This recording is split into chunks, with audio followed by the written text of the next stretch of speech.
We're answering the questions from buyers and sellers that we hear on a regular basis, and we know if they have them. There are thousands more out there that have the same questions. We just want to tell you the real story from in the streets, down and dirty, what we're seeing in the trenches. Right.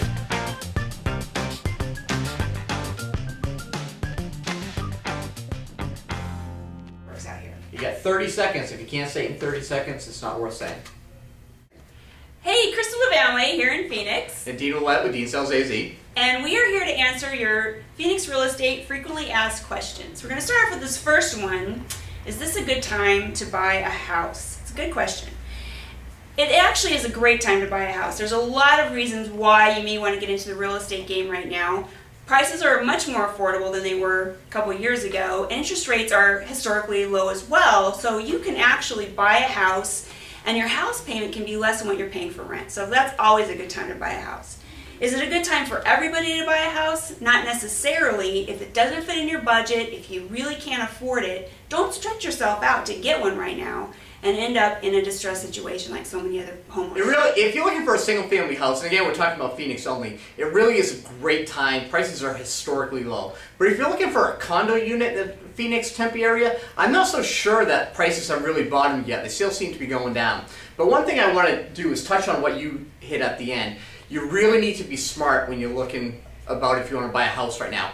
You really have to be able to afford it. You have to realize that the cost of home ownership is not your interest and taxes and payment. It is repairs and that sort of stuff too. So you really need to make sure you're in a good position to buy a house financially. Okay. If I'm buying a home as is, do I need a home inspection?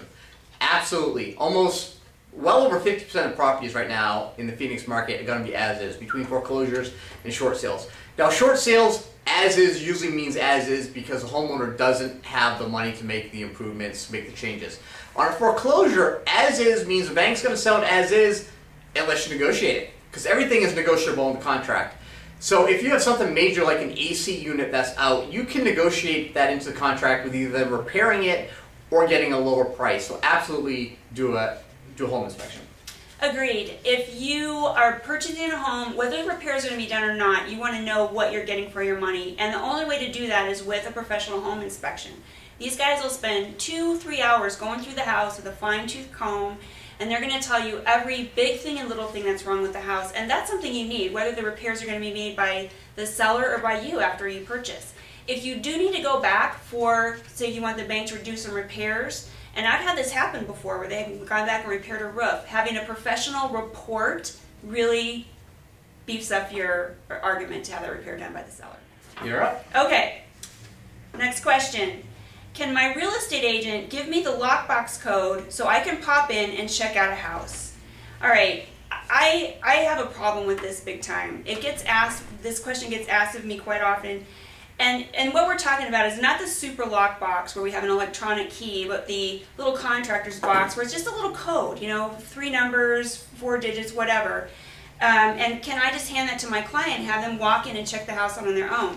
We are strictly forbidden by our real estate board to give out those codes. It's to secure the property, and the only way that we're supposed to be allowing people to go through those homes is with an agent in going along with. Now, if you call your real estate agent and ask for that lockbox code, sure, they can give it to you. They can hand that out all they want, but there's a good chance that they're going to be losing their license, and they should be losing their license. Too many agents are doing this. There's a security issue. The agent does not own that house. They are just representing the seller, whether it's a bank-owned or a traditional equity sale.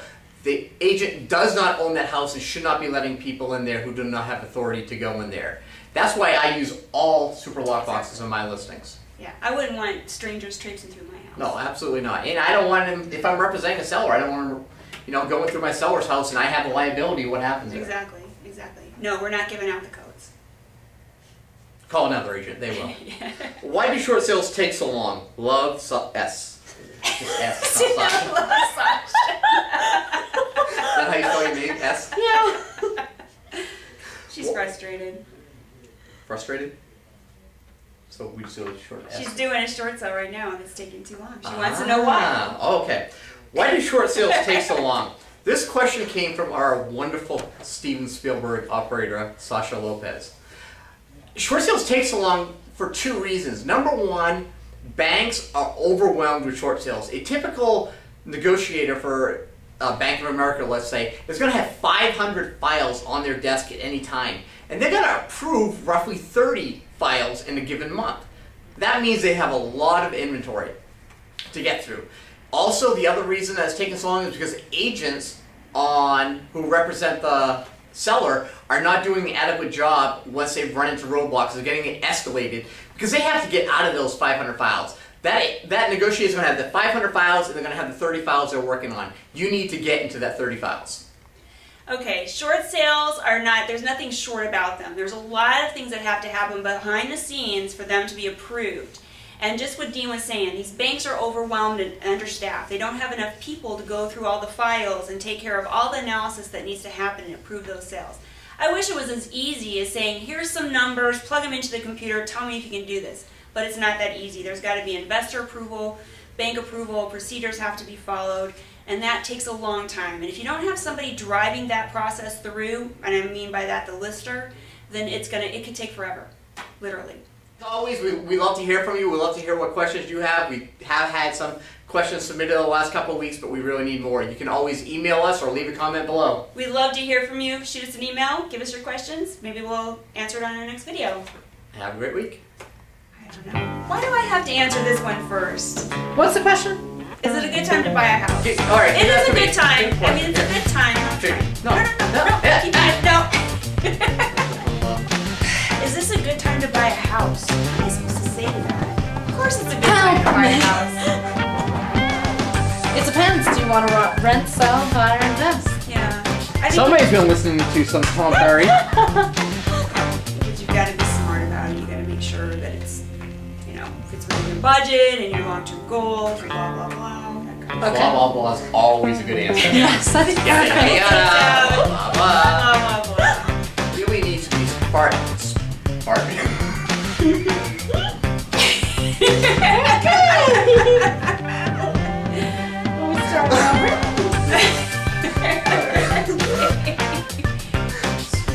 really need to fart, Byron. You really need to fart. All right.